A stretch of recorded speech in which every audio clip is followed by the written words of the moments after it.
I'm Dr. Lauren Gerson, incoming Senior Associate Editor for Gastrointestinal Endoscopy. It's my pleasure to be interviewing Dr. Ashish Atreja from Mount Sinai School of Medicine in New York, who's also Director of Informatics there and Assistant Professor, and to discuss his study entitled Automated Recall System for Colonoscopy, a generalizable informatics solution for procedures requiring timely follow-up. So this was a multi-center study where you tried to assess recall rates for patients with colonoscopy and findings, and it sounds like you use the electronic health system to design what you call a smart letter so that patients can be notified more effectively of their need to return. So can you first describe what kind of a problem this is in the United States, and are most patients compliant when they need to come back, and do physicians notify them adequately? Sure, absolutely. So one of the most important things in colonoscopy is the recall, because if we look at the data that has come up from polypectomy, those are the patients who were followed rigorously. In the National Polyp Study, around 80% adherence to follow-up. And that doesn't happen in real-life setting at all. So we may see a patient, we may find a polyp. If we are very good, we may give them a letter saying you need to come back in 5 years. But Leffler showed very beautifully in an academic center, they looked at only 22.6% of patients. Around 1 in 5 patients actually come back at the recommended interval. Many do not come back. In fact, majority of the patients we say come back in 5 years do not come back based on Leffler's study. And I think that's an eye-opening thing. I think that's more true, if I have to say, in general for academic medical centers. Then they did an intervention which was mostly manual, where they had a letter that's sent to the primary care doctor, notification of recall, and then they had 2 letters sent to the patient, and if a patient did not come back, a telephone encounter. Now, even though it was manual, at least they were able to double the rate to above 44% of patients who come at the recommended time. So we may think we have done a good job by doing colonoscopy and maybe doing polypectomy, but I think we are missing the part that we also have to get the high-risk patients back in time. And I think because that's distant, that happens some of the time, we kind of tend to lose track of that, and patients fall through the crack. So can you explain what the smart letter looks like? Does somebody have to design it themselves? And how does it actually work, and who does it get sent to? Sure. So we did some workflow analysis, and this partly came because at Cleveland Clinic, when I was there, we were looking into GI quick. And one of the things we had was the pathology system was not totally integrated. So any polyp that was done, we actually had to manually take the information from the polyp and the surgical pathology and put into GI quick system. So we did a workflow analysis to find we had 3 parallel processes. One process was we go to the Epic and we give a letter after we see the pathology report to the primary care doctor when the patient should come back. Then we had a separate process because this data was not discrete. Our coordinator was looking at the data from the surgical pathology and uploading GI quick. And the third process was, which was kind of non-existing in many places, is when the patient should come back. So after this workflow analysis, it became very clear to us that we have to marry these processes into one. And we did some re-engineering process, and then we thought, because we live mostly in electronic health record as physicians, and because the electronic health records really are kind of legal records for us, perhaps we need to devise a solution which is EHR-centric. So generally, we can type a letter in Epic, but those letter things do not go into a database. They just hang in there like a free text. And then it's very tough to make sense of that. So what we did was the same thing that we type, we put some list to it so you can choose from categories.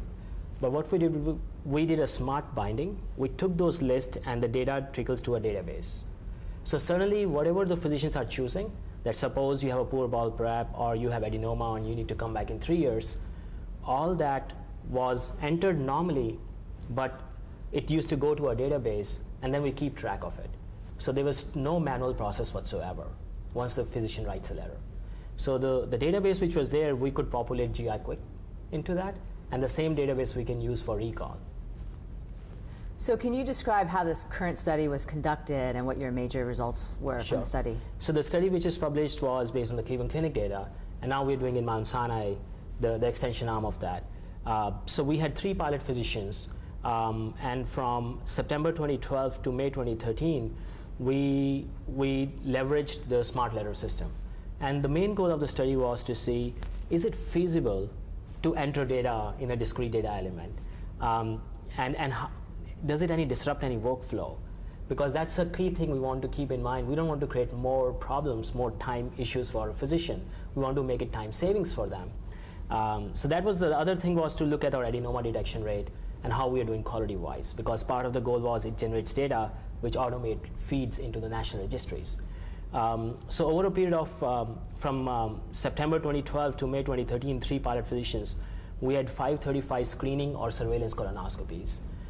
We were able to, just through smart letter, were able to say a 44% adenoma detection rate. We didn't have to do any manual intervention. And we had 520 out of 535 colonoscopies that were done, the smart letter was generated.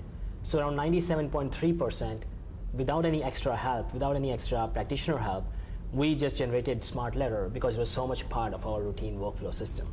So I think we got a very good kind of a feedback on it's very feasible and people will love to do it because it marries the processes.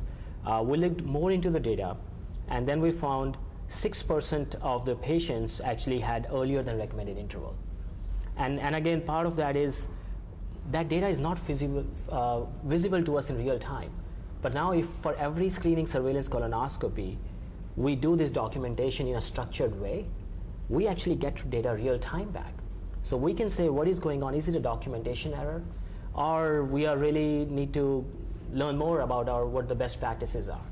So we looked into that and found some of those were people who had prior history of polyps and adenomas, but did not have adenomas currently. So it's a little fuzzy when the patient should come back.